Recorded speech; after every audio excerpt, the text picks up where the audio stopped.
കേരള സിനിമയിൽ ഇപ്പോൾ പാട്ടുകളെ ഇല്ല എന്ന് മാത്രം പറയാനുള്ള ഒരു അവസ്ഥയിലാണ്.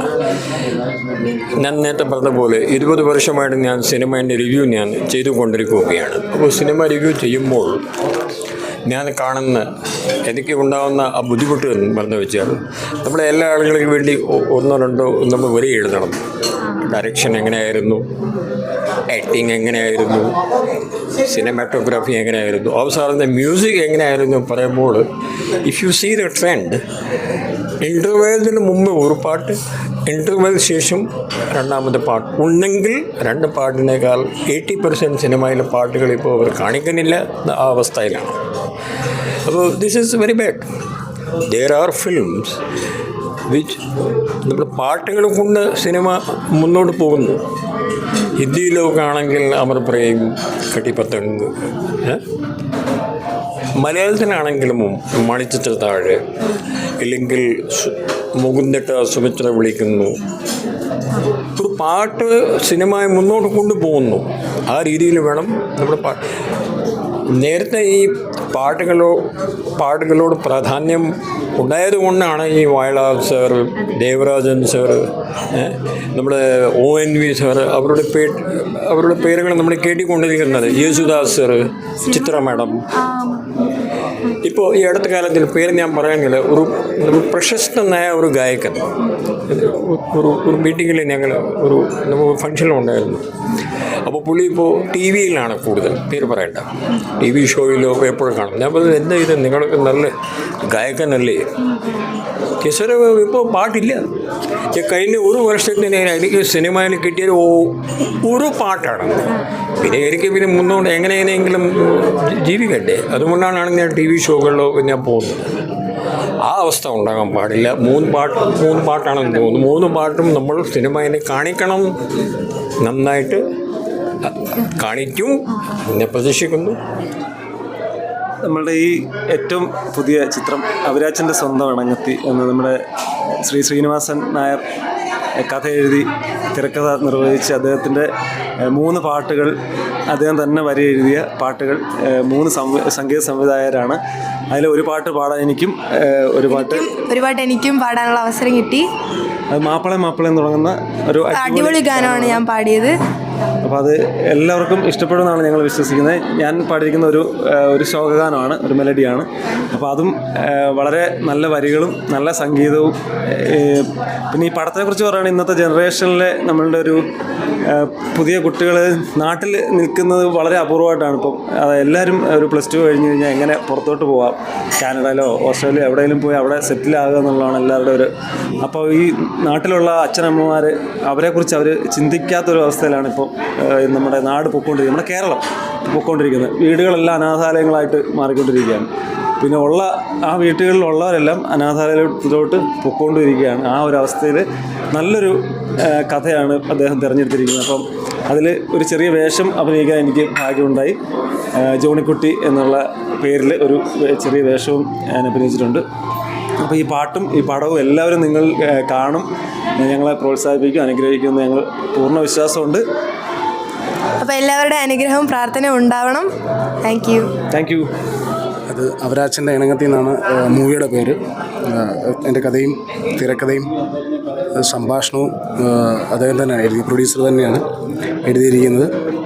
അതുപോലെ തന്നെ പാട്ടിൻ്റെ വരികളും ശ്രീനിചേട്ടൻ തന്നെയാണ് എഴുതിയിരിക്കുന്നത്. അതൊരു പെട്ടെന്നൊരു അത്ഭുതം തോന്നി എന്നാന്ന് ചോദിച്ചു കഴിഞ്ഞാൽ ഈ 3 പാട്ട് എഴുതിയത് 3 ദിവസം കൊണ്ട്, ഒരു ദിവസം കൊണ്ട് ഒരു പാട്ട്. ഞാനാദ്യം ശ്രീനിചേട്ടാ ഒരു പാട്ട് വേണ്ട ശ്രീനിചേട്ടാ എന്ന് പറയുമ്പോഴത്തേക്ക് ആദ്യം അതിൻ്റെ വരികൾ വന്നു. ഒരു 15 മിനിറ്റ് കഴിഞ്ഞപ്പോഴത്തെ ഒരു പാട്ട് എഴുതി എനിക്കത് അയച്ചു തന്നു. എനിക്ക് ചെയ്യാൻ പറ്റാത്ത ഒരാൾ അത് ചെയ്യുമ്പോൾ എനിക്കൊരു വലിയ അത്ഭുതമായിട്ട് തന്നെ തോന്നി. പിന്നെ ഇതിൻ്റെ ഡയറക്ടർ ഒരുപാട് സന്തോഷം തോന്നി എന്ന് പറഞ്ഞു കഴിഞ്ഞാൽ എല്ലാവരിലും എത്തിക്കുക എന്നുള്ളതാണല്ലോ. എത്തട്ടെ. അപ്പം ആൾക്കാർ ജനങ്ങളാണ് തീരുമാനിക്കുന്നത്. അപ്പം പുതിയ ആൾക്കാർ വരണമല്ലോ അല്ലേ? തീർച്ചയായിട്ടും പുതിയ ആൾക്കാർ വരണം. പിന്നെ ഇതിനകത്ത് എൻ്റെ ചീഫ് അസോസിയേറ്റ് എന്നത് രമേശ് ചേട്ടനാണ്. ഒരുപാട് സിനിമ ചെയ്ത് എക്സ്പീരിയൻസ് ഉള്ള ഒരാളാണ്. പിന്നെ ഈ സിനിമയിലേക്ക് ഇങ്ങനൊരാളെ പരിചയപ്പെടുത്തിയത് എൻ്റെ പ്രിയ സുഹൃത്തും ഗായകനുമായ ഇതിൽ പാടിയിരിക്കുന്ന പ്രശാന്ത് പുതുക്കരിയാണ്. ഒരു സഹോദര തുല്യനായ മനുഷ്യനാണ്. പിന്നെ ഇതിൻ്റെ ക്യാമറ ചെയ്ത ജിജോ ബാബുചിത്ര സുഹൃത്തുക്കളാണ്. പിന്നെ ഇതിൻ്റെ കോട്ടയത്താണ് ഇതിൻ്റെ ഷൂട്ട് നടന്നത്. അന്ന് അതിനെനിക്ക് ഏറ്റവും കൂടുതൽ എൻ്റെ അമ്മ പ്രസവിച്ചില്ലെങ്കിലും അതുപോലെ കാണുന്ന എൻ്റെ ഒരു സഹോദരൻ പ്രതീഷാണ് എനിക്ക് എല്ലാ കാര്യങ്ങളും അവിടെ ഒരുക്കി തന്നത്. ഈ നിമിഷം വരെയും അദ്ദേഹം ഇവിടെ ഉണ്ടായിരുന്നു എല്ലാ കാര്യത്തിലും. അപ്പോൾ അതൊരു കൂട്ടായ്മയുടെ സിനിമ തന്നെയാണ്. എല്ലാവരും കാണണം. എല്ലാം നിങ്ങളുടെ കയ്യിലാണ്, ദൈവത്തിൻ്റെ കയ്യിലും നിങ്ങളുടെ കയ്യിലുമാണ്. നേരത്തെ പറഞ്ഞ പോലെ അവരവർ കണ്ടിട്ട് വിലയിരുത്തട്ടെ അല്ലേ. മറ്റൊരാൾ പറയാതെ ഒരുപാട് കഷ്ടപ്പാടുണ്ട് ഈ സിനിമയ്ക്ക് പുറകിൽ. അപ്പോൾ അത് എല്ലാവരും കാണുക, കണ്ട് വിജയിപ്പിക്കുക. പുതിയ തലമുറ വരട്ടെ അല്ലേ, പുതിയ സിനിമകളുണ്ടാകട്ടെ, പുതിയ ശൈലികളുണ്ടാകട്ടെ. അപ്പോൾ ഞാൻ ഏറ്റവും കൂടുതൽ നന്ദി പറയുന്നത് എൻ്റെ പ്രൊഡ്യൂസറും റൈറ്ററും ഒക്കെ ആയ ശ്രീനിച്ചോനും പിന്നെ വൈഫ് ശൈലജ ചേച്ചി ഭയങ്കര സപ്പോർട്ടായിരുന്നു. എടുത്തു പറയേണ്ട ഒന്നാണ്. അവരുടെ ഒരു 12 വർഷത്തെ ഡ്രീംസ് ആണ്. അതെ അത് ശ്രീനിച്ചേട്ടനായാലും ഇതൊരു ആർട്ടിസ്റ്റ് ചെയ്യാവുന്നതാണ്. ശരിക്കും ഒരു ആർട്ടിസ്റ്റ് ചെയ്യണമെന്ന് ശ്രീനിച്ചേട്ടൻ പറയുന്നു. അപ്പം ഞങ്ങൾ പറഞ്ഞ് ചേട്ടൻ തന്നെ ചെയ്യും. അതൊരു ശരിക്കും വേറൊരാളും ചെയ്താൽ അത്രയും നന്നാകില്ലായിരുന്നു. അത്ര ഗംഭീരമായിട്ടാണ് അഭിനയിച്ചിരിക്കുന്നത്. പിന്നെ എൻ്റെ സുഹൃത്ത് പ്രശാന്ത് വളരെ ഗംഭീരമായിട്ട് ആണ് അതിനകത്ത് അഭിനയിച്ച് വളരെ നാച്ചുറലായിട്ട് തോന്നി. അത് ഒത്തിരി സന്തോഷമുണ്ടായി. എനിക്ക് ഒരുപാട് സന്തോഷമുണ്ടായി. എൻ്റെ സുഹൃത്ത് അത്രയും നന്നായിട്ട് ചെയ്യുന്നപ്പോൾ എനിക്ക് ഒരുപാട് സന്തോഷം തോന്നി. ഇത് എല്ലാവരും കാണുക. നിങ്ങളുടെ പ്രാർത്ഥനയും അനുഗ്രഹവും ഉണ്ടാകണം. പ്രേക്ഷകരോട് അതേ പറയാനുള്ളൂ. അപ്പം നിങ്ങളുടെ പ്രോത്സാഹനമാണ് അടുത്ത പടം അല്ലേ. നിങ്ങളുടെ പ്രോത്സാഹനമാണ് ഞങ്ങൾക്ക് അടുത്തത് ചെയ്യാനുള്ള ഒരു പ്രചോദനം ഉണ്ടാകുന്നത്. അപ്പം നന്ദി എല്ലാവരോടും. അവരാച്ചൻ്റെ സ്വന്തം ഇണങ്ങത്തി എന്നുള്ള പുതിയ പടത്തിൻ്റെ ഓഡിയോ റിലീസിനാണ് ഞാനിവിടെ വന്നത്. 3 പാട്ടുകൾ കേട്ടു. പടത്തിനെപ്പറ്റി ഒന്നും പറഞ്ഞില്ല, അത് സസ്പെൻസാണ്. അങ്ങനെ ഇരിക്കണമല്ലോ. പടത്തിനെപ്പറ്റി എല്ലാം മുൻകൂട്ടി അറിഞ്ഞാൽ പിന്നെ ആരും സിനിമ കാണില്ല. അതുകൊണ്ട് വളരെ വ്യത്യസ്തമായിട്ടുള്ള ഒരു സിനിമയാണെന്ന് ഞാൻ ഊഹിക്കുകയാണ്. പാട്ടുകൾ 3 കേട്ടു. 3 വ്യത്യസ്തമായിട്ടുള്ള പാട്ടുകളാണ്.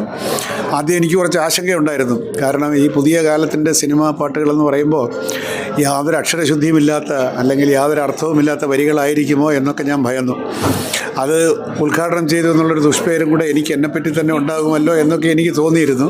പക്ഷേ ആ ആശങ്കകളൊന്നും തന്നെ ഫലിച്ചില്ല. പാട്ടുകൾ 3 പാട്ടും വ്യത്യസ്തമായ പാട്ടുകളാണ്. എഴുതിയിരിക്കുന്ന ശ്രീനിവാസൻ തന്നെയാണെങ്കിലും 3 പാട്ടുകൾ 3 മ്യൂസിക് ഡയറക്ടേഴ്സാണ് ചെയ്തിരിക്കുന്നത്. അതുകൊണ്ട് തന്നെ ഓരോ സോങ്ങിനും ഓരോ വ്യത്യസ്തമായ ഫ്ലേവറാണ്. ഒന്ന് പ്രകൃതിയെപ്പറ്റി, കേരളത്തെ പറ്റിയുള്ളൊരു പാട്ട്. ആ പാട്ടിൻ്റെ ഒരു പ്രത്യേകതയായിട്ട് എനിക്ക് തോന്നിയത്, ഞാൻ തന്നെ പണ്ട് ടൂറിസം ഡയറക്ടറായിരിക്കുന്ന കാലത്ത് ഈ ഗോഡ്സ് ഓൺ കൺട്രി എന്നുള്ള പ്രയോഗം കൊണ്ടുവന്ന ആ ഗോഡ്സ് ഓൺ കൺട്രിയെ ഈ പാട്ടിനകത്ത് ആദ്യമായിട്ട് കയറ്റിയിട്ടുണ്ട്. കേരളത്തെപ്പറ്റി ഗോഡ്സ് ഓൺ കൺട്രി എന്നുള്ള പ്രയോഗം ഉൾപ്പെടെ ഒരു പാട്ടാണ് ആദ്യത്തെ പാട്ട്. മറ്റൊന്ന് കഥയിലെ സന്ദർഭത്തിനിണങ്ങുന്ന ഒരു പേത്തോസ്, ഒരു കുറച്ച് സങ്കട ഉള്ള ഒരു പാട്ട്. അതും വളരെ വ്യത്യസ്തമായിട്ടുള്ള ഒരു പാട്ടായിട്ട് തോന്നി. മാത്രവുമല്ല, അത് പുതിയ കാലത്താണെങ്കിലും ഒരു പഴയകാല ഫ്ലേവറും ആ പാട്ടിലുണ്ട്. അർത്ഥവും ട്യൂണും എല്ലാം ചേർന്നിരിക്കുന്ന ഒരു പാട്ട്.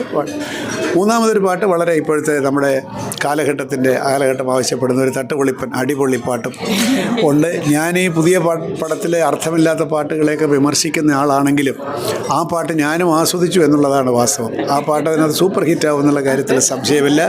മാപ്പിളെ എന്നുള്ളൊരു പാട്ടാണ്. അത് വളരെ ഒരു നമുക്ക് എക്സൈറ്റിംഗ് ആയിട്ട് തോന്നുന്ന ഒരു പാട്ടാണ്. ആ പാട്ട് നന്നാവും. എല്ലാ പാട്ടും 3 പാട്ടുകളും 3 തരത്തിലുള്ള പാട്ടുകളും വ്യത്യസ്തമാണ്.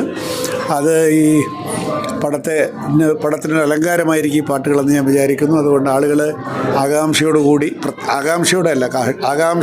കാത്തിരുന്ന് പ്രത്യാശയോടുകൂടി ഈ പടം പോയി കാണട്ടെ. ഇതുപോലുള്ള നല്ല പടങ്ങളെ പ്രോത്സാഹിപ്പിക്കട്ടെ. അതുകൊണ്ട് അവരാച്ചൻ്റെ സ്വന്തം ഇണങ്ങത്തിയെ നമ്മൾ ഇണക്കി ചേർക്കുക. അത് പടം വിജയിക്കുമെന്നുള്ള ഒരു ഉത്തമ വിശ്വാസത്തിലാണ് നമ്മളെല്ലാം ഇതിനോട് സഹകരിച്ച് നിൽക്കുന്നത്. ന്യൂ ജനറേഷൻ എന്തെങ്കിലും ഒരു മെസ്സേജ് പാസ് ചെയ്യാനുണ്ടോ? അങ്ങനെ ഒരു ന്യൂ ജനറേഷൻ എന്നുള്ള വാക്ക് തന്നെ തെറ്റെന്ന് എൻ്റെ അഭിപ്രായം. New in the current generation how can you be an old generation? Contemporary generation. New generation ആദ്യമായിട്ടല്ല ലോകത്തുണ്ടാവുന്നത്. Once upon a time we were also new generation, ഇല്ലേ? And very soon you all will become old generation. അതുകൊണ്ട് അതിനകത്തൊരു അർത്ഥമില്ലാത്ത ഒരു സംജ്ഞയാണ് ഈ new generation. Contemporary, നമ്മൾ സമകാലത്ത് ജീവിക്കുക എന്നുള്ളതാണ്. I am also new generation. ജനിച്ചത് നേരത്തെ ആണെങ്കിലും as long as I can understand the sentiments of the new generation and values of the new generation V are also new. അവരുടെ പ്രായമല്ല ജനറേഷനെ നിശ്ചയിക്കുന്നതാണ് എനിക്കൊന്ന്. Your mind, your attitude. ആ അർത്ഥത്തിൽ ഞാനും പുതിയ ജനറേഷനായിട്ടൊരു അഭിപ്രായ വ്യത്യാസവും ചില കാര്യത്തിലില്ല. സിനിമയൊക്കെ സ്ഥിരമായിട്ട് തിയേറ്ററിലൊക്കെ കാണാറുണ്ടോ? ഉണ്ട്. ചില സിനിമകൾ എന്തിനു വന്ന് കയറിയെന്ന് നമുക്ക് തോന്നിപ്പോവും. ഈ ഇടയ്ക്ക് പിന്നെ ഇടയ്ക്കിറങ്ങി പോകണം മോശമായതുകൊണ്ട് ഇത് കാണും. പക്ഷേ നെറ്റ്ഫ്ലിക്സും ഹോട്ട്സ്റ്റാറും ഉണ്ടല്ലോ, നമ്മുടെ മേശപ്പുറത്തിൽ നമുക്ക് ഇഷ്ടമുള്ളപ്പോൾ കാണാം. അത് ഞാൻ കണ്ടില്ല. കാരണം മരിച്ചിട്ടുണ്ടായിരുന്നു ആ ഒരു തിരക്കിൽ പെട്ട്. അതിനെക്കുറിച്ച് മാലിക പത്രത്തിൽ അതിനെപ്പറ്റി ഒന്ന് കമൻറ്റ് പറയാനുള്ള ഒരു പൊളിറ്റിക്കൽ സെലിബ്രിറ്റി അല്ല ഞാൻ. I do not want to. പിന്നെ വേറൊന്നുണ്ട്, ഇതൊക്കെ ഈ ബൂസ്റ്റപ്പ് ചെയ്യാൻ വേണ്ടി പടം ആളുകളെ കാണിക്കാൻ വേണ്ടി. പക്ഷേ ഇതൊരു ലിമിറ്റ്. അതുകൊണ്ടൊന്നും പടം ഓടില്ല. പടം ഓടണമെങ്കിൽ പടം നന്നായിരിക്കണം. If it is a good film people. പിന്നെ ഇത്തിരിയൊക്കെ ആളുകൾ അറിയിക്കണം. അതിന് വേണ്ടിയിട്ടാണ്. ഈ ഹൈപ്പ് കൊണ്ടൊന്നും ഒരു വലിയ കാര്യമില്ല എന്നാണ് എൻ്റെ വിശ്വാസം. പക്ഷെ ഒരു ജനക്കൂട്ടത്തിനിടയിൽ ഒരു ലേഡി ഇങ്ങനെ മരിക്കുമ്പോൾ അതിന്റെ നായകനെ അറസ്റ്റ് ചെയ്യുന്നതിൽ എന്തെങ്കിലും ലോജിക്കുണ്ടോ? അത് സാധാരണ ജനങ്ങൾക്ക് ഇന്ത്യൻ പീനൽ കോഡ് വായിക്കും. ഇപ്പോൾ പീനൽ കോഡെന്നല്ല, പുതിയ ന്യായ സംഹിത. അതിലത് വല്ല വകുപ്പും കാണും. അതൊന്നും നൺ ഓഫ് മൈ ഏരിയ. മനസ്സിലായില്ലേ? ഈ സിനിമയെ പറ്റി വല്ലതും ചോദിക്കുക എനിക്കറിയാമെന്നുള്ളിടത്തോളം. സോ യു പ്രൊമോട്ട് ഈ song. It's wonderful song. It will catch the young people's attention. New gen അല്ല, young people's attention. Watch my word. New gen എന്നല്ല ഞാൻ പറഞ്ഞു. It will catch young people's attention. അതാണ്. Okay, thank U.